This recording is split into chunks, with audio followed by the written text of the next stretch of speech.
Kawadhi nyime weche ko mag timo kampensa ne riwruog siasa mar Kenya Kwanza kotelnegi kod jalup ker ma pacho kaendi Laktar William Ruto bende otero kampensa mag kaunti ma Baringo kanyakla kod mano ma Uasin Gishu kuma bende gin be gidhi mana nyime kod manyo kura ne yiero ma tarik 9 mar dweni eri.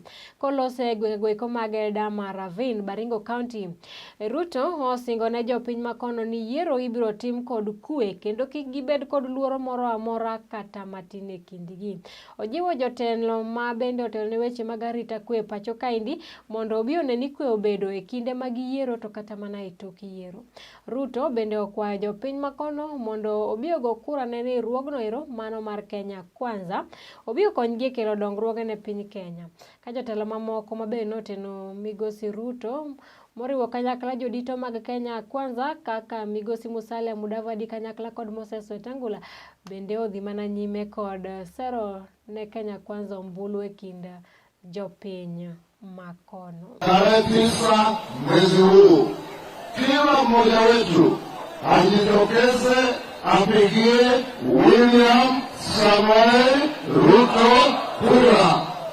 Sisi kule Yiero tumeshika, iko sawa. Tumetembea mlima Kenya, iko sawa. Na nyinyi wenye mtoto mnasemaje?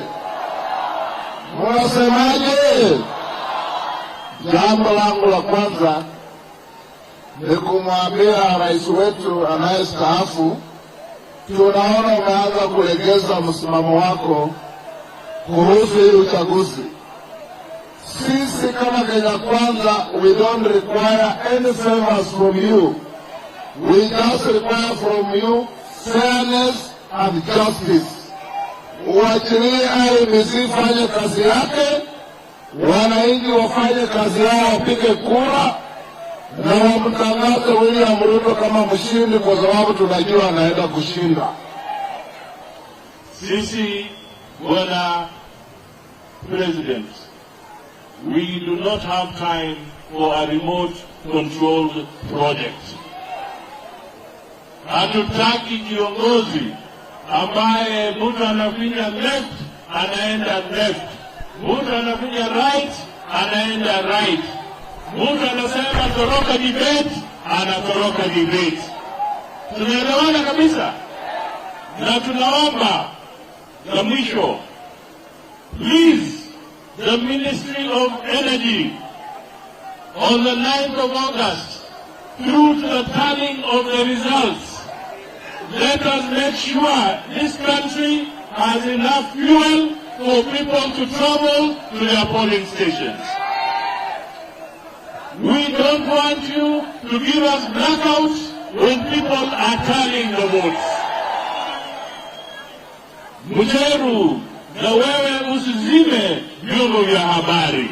They are at it again, and we are asking the people at the office of the president, stop sponsoring chiefs and assistant chiefs to recruit people who will cause violence and who will cause chaos in polling stations on polling day.